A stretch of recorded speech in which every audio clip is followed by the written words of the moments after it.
Agora a gente vai entrar na parte de classificação das reações inorgânicas, conhecendo os 4 tipos de reações que a gente tem. O primeiro tipo de reação que a gente tem é conhecido como reação de síntese ou adição.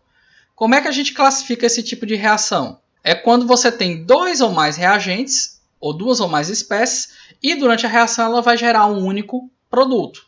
Aqui é como se fosse o tipo geral da reação. Você tem um reagente A mais um reagente B. Característica, você vai ter um sinal de mais, que vai identificar a quantidade de espécies, né?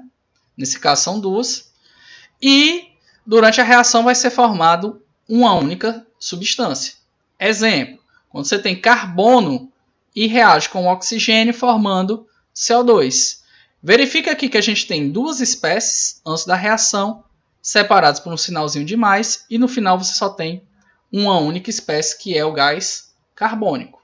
Outro exemplo, quando a gente tem o enxofre, ele é queimado na presença de oxigênio e forma o SO2. Então, nesse caso, a gente vai ter 2 espécies que estão sendo misturadas e reagindo e vai estar formando uma única espécie. Então, isso é característica de uma reação de adição. As reações de síntese ou adição, elas podem ser classificadas em 2 tipos.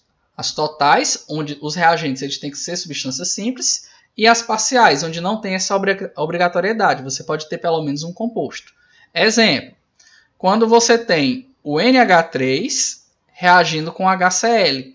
Na hora que você mistura amônia com ácido clorídrico, vai ter a formação de um pó branco que vai ser cloreto de amônio. Então, isso aqui é um exemplo de síntese parcial. Por quê? A amônia vai ser um composto, ela tem 2 átomos diferentes e ela vai reagir com outra substância que também tem 2 átomos diferentes. Segundo tipo de reação é conhecido como reação de decomposição ou análise. A decomposição ou análise ela é praticamente o inverso da síntese e da adição. Você vai partir de um único composto, ou seja, uma única substância, e vai formar 2 ou mais substâncias. Então, a decomposição ela pode ser classificada em 3 tipos. A primeira é a decomposição térmica, também conhecida como pirólise ou calcinação.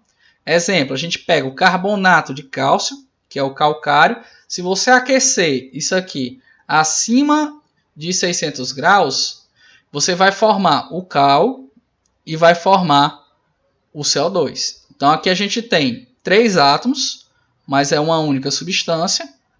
E ele está se quebrando em 2 substâncias. A gente consegue identificar que são 2 substâncias pelo sinal de mais que está separando aqui.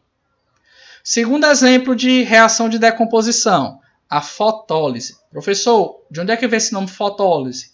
Esse nome de lise significa quebra. Foto é de fóton, ou seja, de luz. A luz ela consegue decompor determinadas substâncias. Tanto que alguns medicamentos, alguns suplementos alimentares têm lá, proteger da luz, que é justamente para não ocorrer uma fotólise e aquela substância se decompor. Um exemplo de fotólise, a água oxigenada. Se você pegar a água oxigenada e expuser ela por muito tempo à luz, começa um processo de degradação onde você forma H2O, que é água, e a liberação de um gás, oxigênio. Isso ocorre na presença de luz, caracterizado pela presença desse H, Ni, que está aqui. Terceiro processo de decomposição, conhecido como eletrólise. Como é que acontece uma eletrólise? Na eletrólise, você tem uma passagem de corrente elétrica por dentro da substância. Essa corrente elétrica ela consegue quebrar determinadas substâncias e formar alguns elementos. Então, se você pegar, por exemplo, a água e fizer uma eletrólise na água, ela vai produzir gás hidrogênio e gás oxigênio, como a gente consegue ver aqui na figura. Como o hidrogênio ele tem o dobro da quantidade, o volume de gás formado aí também vai ser o dobro da quantidade de oxigênio. Uma coisa importante se você tentar fazer isso em casa é que a água pura ela não conduz corrente elétrica. Então a gente tem que colocar alguma substância para promover essa corrente elétrica aqui. No caso, pode ser, por exemplo, sulfato de sódio e algum outro tipo de eletrólito inerte. Vamos agora para o terceiro tipo de reação inorgânica, que é conhecido como reação de simples troca ou reação de deslocamento. Então, no caso desse tipo de reação, esse nome simples ele vai te dar uma dica do que vai acontecer. Diferentemente dos processos anteriores, a gente vai ter duas substâncias nos reagentes e duas substâncias nos produtos. Nos processos anteriores, na síntese, você só tinha um único produto. Na decomposição, um único reagente. Aqui a gente vai ter 4 substâncias, 2 atuando como reagentes, 2 atuando como produtos. Nesse caso, a substância simples ela desloca um dos elementos que está presente no composto e troca a posição com ele. Então, quando é formada uma outra substância simples, obrigatoriamente esse processo vai ter uma característica. Vai ocorrer mudança no NOx. Então, como aqui o C é uma substância simples, o NOx dele é 0. O B, como ele está combinado, não pode ser 0. Como eles trocam de posição, o B ele muda para 0 e o C também vai modificar o número de oxidação. Então, é mais de um método para você conseguir identificar essa mudança do número de oxidação. Aqui que vai entrar uma propriedade periódica, a reatividade. O elemento mais reativo ele sempre tende a deslocar o elemento menos reativo. Como é que a gente avalia isso? A gente vai avaliar separadamente, primeiro com os metais e depois com os ametais. Quando a gente vai ver a reatividade dos metais, normalmente os elementos da família 1A e 2A eles são mais reativos que os metais de transição. Eles conseguem deslocar os metais de transição. Os metais de transição conseguem deslocar o hidrogênio e o hidrogênio ele consegue deslocar os metais nobres. Essa aqui é a tendência da reatividade, tendência geral. Claro que não é uma tendência, vamos dizer assim, não é uma regra absoluta. Por exemplo, se a gente for pegar elemento a elemento, isso aqui é a ordem decrescente de reatividade, onde o lítio é o mais reativo e o ouro ele é o menos reativo. Então a gente vai ter o quê? Normalmente, os metais alcalinos aqui representados por pretos, eles são mais reativos que os elementos da família 2A. Mas se você reparar, o sódio ele é um pouquinho menos reativo do que o bário, por exemplo. O magnésio e os elementos da família 2A, eles vão ser mais reativos que os outros elementos, por exemplo, alumínio, manganês, zinco, ferro, cobalto, níquel e chumbo. Eles conseguem deslocar o hidrogênio, ou seja, se você colocar esses metais que estão à esquerda do hidrogênio num ácido, o hidrogênio ele vai soltar e desprender na forma de gás. Então, esses metais eles conseguem ser atacados por ácido.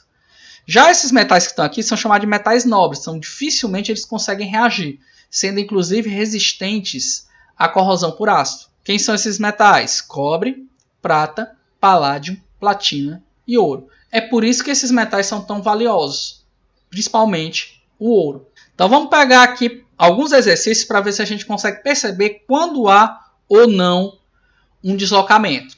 Então, por exemplo, você tem o lítio reagindo com cloreto de sódio.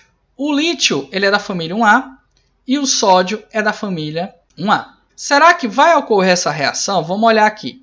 Lítio ele está aqui e o sódio está aqui. Como o lítio está à esquerda, ele é mais reativo. Se ele é mais reativo, ele consegue deslocar o sódio. Como eles são da mesma família, eles vão trocar de posição na mesma quantidade. Então, como produtos, a gente vai ter o sódio metálico e vai ter o cloreto de lítio. Se a gente reagir agora, sódio com HCl. O sódio ele é da família 1A e o hidrogênio está adotado, né? Ele não é daquela família, mas às vezes a gente pode colocar ele nesse grupo periódico. Para efeito de reatividade, a gente pode considerar o hidrogênio como elemento da família 1A, para a questão de prever o composto que vai ser formado. Então, nesse caso, como os elementos da família 1A eles são mais reativos que o hidrogênio, eles conseguem promover o deslocamento. Então, vai acontecer o quê? Você vai ter a formação de hidrogênio gasoso, que é a forma elementar do hidrogênio, mais um sal que vai ser o NaCl. Para efeito de balanceamento, vou colocar aqui aquoso, né? Eu só tenho um hidrogênio aqui, então posso colocar um coeficiente 1,5, porque 2 vezes 1,5 você vai ter um hidrogênio que você tinha antes. E o último exemplo, você vai reagir cobre com hidrogênio. O cobre ele é um metal nobre e ele vai estar à direita do hidrogênio. Portanto, ele é menos reativo. E se ele é menos reativo, ele não consegue fazer uma reação de deslocamento. Portanto, essa reação ela não ocorre. Agora vamos para a reatividade dos ametais. No caso da reatividade dos ametais, o que vai acontecer? O flúor ele é mais reativo que o oxigênio, que é mais reativo que o cloro, que é mais reativo que o bromo, que é mais reativo que o iodo, que é mais reativo que o enxofre, que é mais reativo que o carbono. Então, nesse caso, se eu for prever aqui, por exemplo, bromo, vou botar aqui um meio de Br2 reagindo com NaCl. O bromo e o cloro eles são da família 7A, então eles vão trocar na mesma proporção que eles tinham antes. Como é que vai ficar isso daqui? Vamos ver se primeiro se reage. O cloro ele é mais reativo que o bromo. Se ele é mais reativo que o bromo, então o bromo não consegue deslocar o cloro. Então essa reação aqui ela não ocorre nesse sentido. Agora, se eu utilizar o flúor também é da família 7A, vou colocar aqui um meio por questão de balanceamento, e aqui o cloro é da família 7A também. Então o flúor ele é mais reativo que o cloro. Se ele é mais reativo, ele consegue trocar.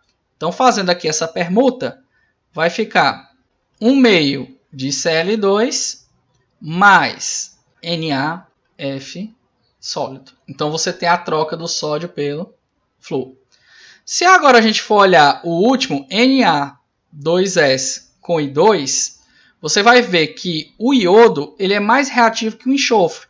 Então eles conseguem trocar. No caso, o enxofre é da família 6A e o iodo ele é da família 7A. O que é que isso vai influenciar, o fato deles serem de família diferente? Se ele é da família 6A, o enxofre, ele tende a formar ânions do tipo S2-, se ele não tiver oxigenado. Já o iodo, ele vai formar compostos com ânion I-. Isso vai mudar a forma do composto com o sódio. Porque se você pegar o sódio, como ele é da família 1A, ele forma o íon Na+. Então, usando a regra do escorregador, vai ficar um para cá e um desce para o outro lado. Vai ficar NaI. Então, os compostos formados. Você vai ter o enxofre, que você pode representar por S, apesar da forma mais correta de representar o enxofre é o S8, mas alguns livros ainda utilizam o S sólido como enxofre, e o outro produto formado vai ser o NaI. Nesse caso, como você tem dois reagentes sólidos, a tendência também é formar dois produtos sólidos. Se eu for fazer esse balanceamento pelo método das tentativas, começando pelo metal, aqui você tem 2 sódios, aqui também só tem 1. Então, eu preciso aumentar essa quantidade de sódio. Então, 2 vezes 1, 2. 1 vezes 2, 2. Sódio está ok. Enxofre. Aqui eu tenho 1 vezes 1 dá 1. Então, basta ter um enxofre. E o iodo eu tenho 2 aqui. E do 1 vezes 2 também eu vou ter 2 átomos de iodo aqui. Então, a equação está balanceada.